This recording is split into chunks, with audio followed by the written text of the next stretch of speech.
जब फरमान धनी का आवे, को राखे घर जाने नू, जा सतगुरु का शरणा लीजे, जो मेटे जम तल बाणे नू। मैं तो दे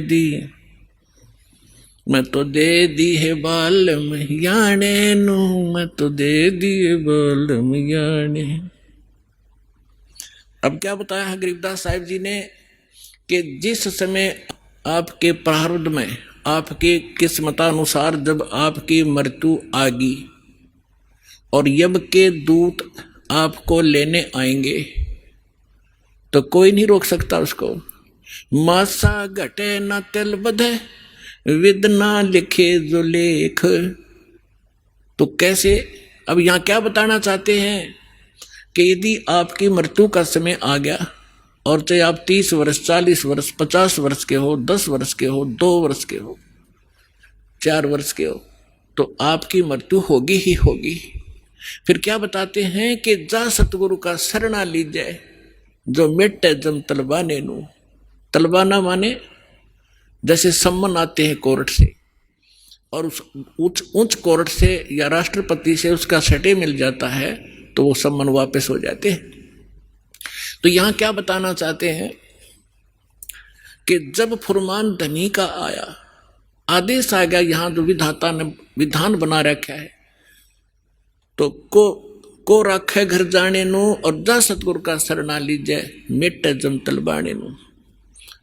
धर्मराज दरबार में देई कबीर तलाक, मेरे भूले चुके हंस को तू पकड़िए मत कजाक।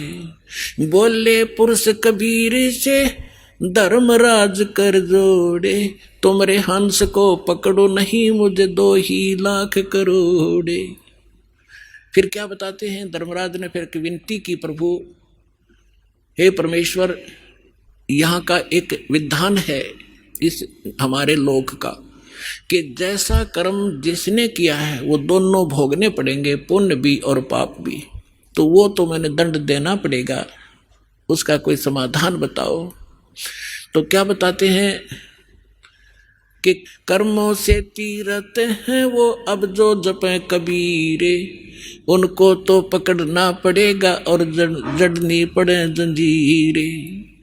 वो तो मेरे बस की बात नहीं, विधान है परमात्मा।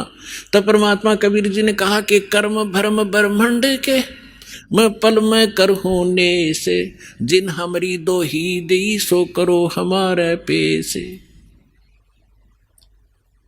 कहते हैं ये कर्म भ्रम तुमने यहाँ इनको मिसगाइड करके बुरे जुल्म करवा रहे हो तुम। ये कर्म भ्रम ब्रह्मांड के मैं पल में कर दूं नेस, इन पर कलम मार दूंगा, इनको खत्म कर दूंगा। और जिन्होंने मेरी दुहाई दी वो करो हमारे पेश, उसका अकाउंट भी मत लेना तू।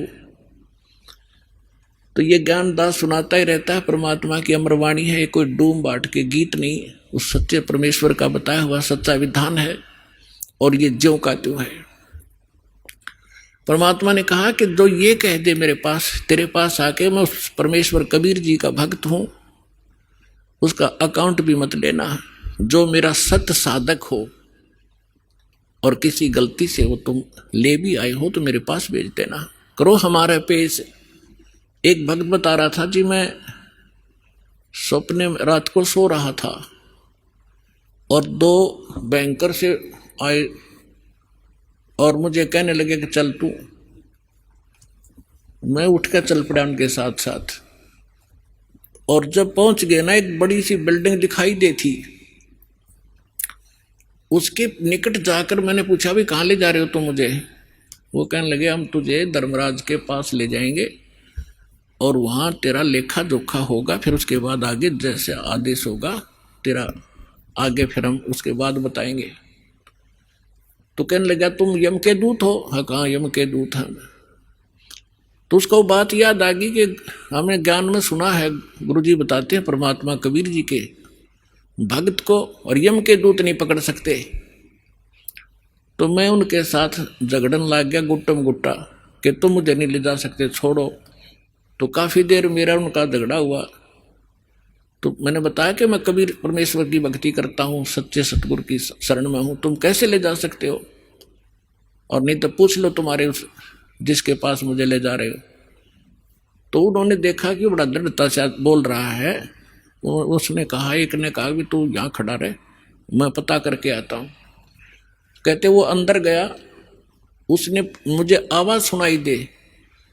उसने पूछा कि महाराज ऐसे ऐसे, वो कह रहा है कि मैं कबीर जी का शिष्य हूँ, भक्त हूँ, और तो मुझे नहीं ग्रहण कर सकते। धर्मराज से कहा। धर्मराज ने अकाउंट देखा, वो दोबारा खोल कर देखा कि निकम्मे की तले आई इसने, इसको वापस छोड़ दो फटाफट, मन भी मरवाओगे तुम। तो तभी वापस आया और कहने लगा, अरे छोड़, इसने बला ने ऊपर तो पटक दिया मैं, और न्यू आऊं जैसे गोते खाता हुआ, झटके लगता हुआ, और एकदम बॉडी में प्रवेश किया। और जब मैं उठा, पसीना पसीना हो रहा, मेरी जाग खुल गई, नींद खुल गई, और काफी देर तक मेरा शरीर सुन रहा, मैं हिल डुल नहीं सका, हिल डुल नहीं पाया। यदि मुझे ऐसी स्थिति मेरे शरीर की ना होती तो मैं सपना मानता इसको। तो उस दिन के बाद कह रहा कि और गणा दृढ़ विश्वास हो गया परमात्मा पे। तो यहाँ गरीबदास जी उसी परमात्मा की समर्थता बता रहे हैं।